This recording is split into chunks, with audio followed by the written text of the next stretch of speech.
Question number 5 कह रहा है सिद्ध कीजिए कि स्पर्श बिंदु से स्पर्श रेखा पर खींचा गया लंब वृत्त के केंद्र से होकर जाता है। तो सबसे पहले हम क्या खींच देंगे, वृत्त, और ये खींच दिए स्पर्श रेखा। क्या? स्पर्श रेखा। और क्या बोला है कि स्पर्श बिंदु से स्पर्श रेखा पर खींचा गया लंब। क्या खींचा गया? लंब। ये केंद्र है, खींचा गया लंब कहां से जाता है? वृत्त के केंद्र से होकर जाता है। ये जो स्पर्श रेखा यही है ना, स्पर्श रेखा, और स्पर्श बिंदु यही है। ये खींचा गया जो होगा ना, ये कहां से जाता है? हो रहा है केंद्र से होकर जाता है। ठीक है, ये सिद्ध करना है। तो चलिए, तो ये तो केंद्र से होकर जाता है। अच्छा, ये ओ लिखे, और एक हम क्या लिख देते हैं? ओडेस। क्या? मान लो ये एक केंद्र है, मान लो, क्या ज्यादा सीरियस मत लो, मान लो ये क्या है? केंद्र है। क्या है? केंद्र है। और ये भी एक स्पर्श रेखा पर स्पर्श रेखा के स्पर्श बिंदु पर खींच दिए, केंद्र से जा रहा है। ठीक है ना? तो यदि माना यदि संभव हो, क्या संभव हो, तो केंद्र क्या ले लिए? ओडेस से क्या खींच दिए? ओडेस से स्पर्श बिंदु पर क्या खींचा? रेखा खींचा ना रे? तो रेखा यदि खींच दिया, और हम बोल रहे हैं कि ये त्रिज्या क्या है? केंद्र है। तो केंद्र से स्पर्श बिंदु पर खींचा गया रेखा क्या होता है? लंब होता है, 90 डिग्री होता है। तो इसका मतलब ओडेस, ये क्या नाम दे दो? ये ए बी दे दो, इसका नाम पी दे दो। क्या हो जाएगा? ओडेस पी बी क्या हो जाएगा रे? 90 डिग्री। किस हिसाब से? हाँ। और एक वो है, और एक वो है जो ओरिजिनल वाला, यहां से जो खींचा हुआ है वो भी 90 डिग्री है। अब केंद्र ओ से पी तक खींचा गया रेखा से, क्या होगा? ये ओ पी बी बराबर कितना? 90 डिग्री, है ना? लेकिन एक चीज ध्यान देना, चित्र में क्या लग रहा है? चित्र में लग रहा है कि ओडेस, क्या ओडेस पी बी जो कोण है वो छोटा है। क्या छोटा है? किससे? कोण ओपीबी से। बोलो, लग रहा है कि नहीं लग रहा?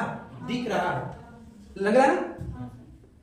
तो परंतु समीकरण तो ये नहीं कहता, परंतु समीकरण एक और दो, एक माने ये वाला और दो माने ये वाला, एक और दो से क्या कह रहा है? एक और दो से क्या कह रहा है कि कोण ओडेस पीबी बराबर ओपीबी होगा। बोल रहा है कि नहीं? है? अतः ये असंभव है। इधर से जाना संभव है क्या? नहीं। क्या लिखेंगे? अतः यह क्या है? असंभव। क्या है? असंभव। अतः यह असंभव है। संभव तभी होगा, संभव तभी होगा। अरे ये विरोध हो रहा है ना, चित्र में दिख रहा है ये कोण इससे बड़ा है, लेकिन समीकरण में लग रहा है ये बराबर है, नियम से कहता है। तो ये संभव तभी होगा जब ओ एंड ओडेस, ये ओ और ओडेस क्या हो? एक ही बिंदु पर हो। हाँ, क्या हो? एक ही बिंदु पर हो। ठीक, इसका मतलब ये कतई यहां नहीं होगा, ये इसको यहीं पर होना चाहिए, एक ही बिंदु पर होना चाहिए, तभी होगा। एक ही बिंदु पर हो। क्या बोलो? बोल।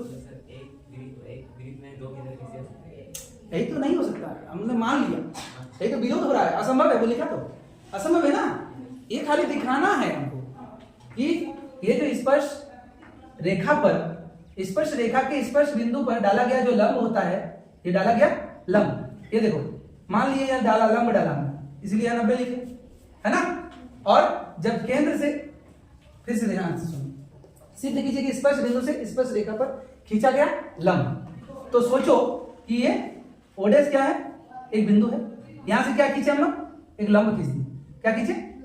सोचो लंब खींची तो 90 डिग्री हुआ, और ये तो प्रमेय कहता है कि केंद्र से खींचा गया स्पर्श बिंदु पर खींचा गया जो रेखा होता है वो 90 डिग्री होता है ना। यहां लिख सकते हो प्रमेय 10.1 से ना, ठीक।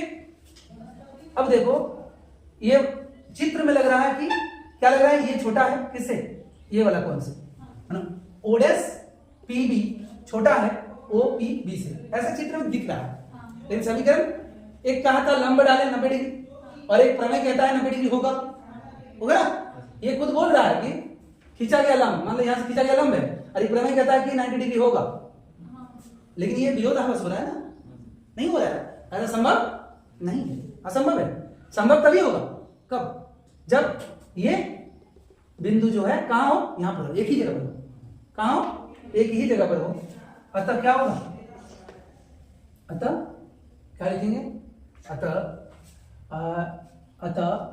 स्पर्श बिंदु पर क्या, स्पर्श रेखा के स्पर्श बिंदु पर क्या, स्पर्श बिंदु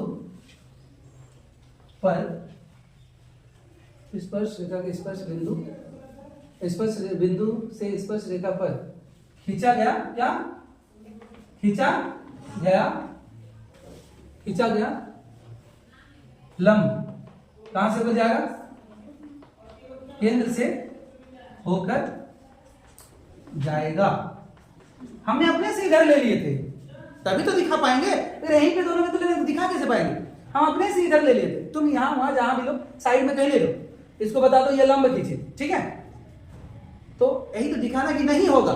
जैसे याद करो यहां हम लोग क्या करते थे, √3 को सिद्ध करो कि अपरिमेय है, हम लोग क्या करते थे, अपने से मान लेते थे कि परिमेय है, और परिमेय है यानी a बटे b के रूप में लिखा जाता है, और लास्ट में क्या होता था, ये विरोधाभास होता था, असंभव हो जाता था। बस समझ रहे, वही चीज लगभग, ठीक है ना। चलो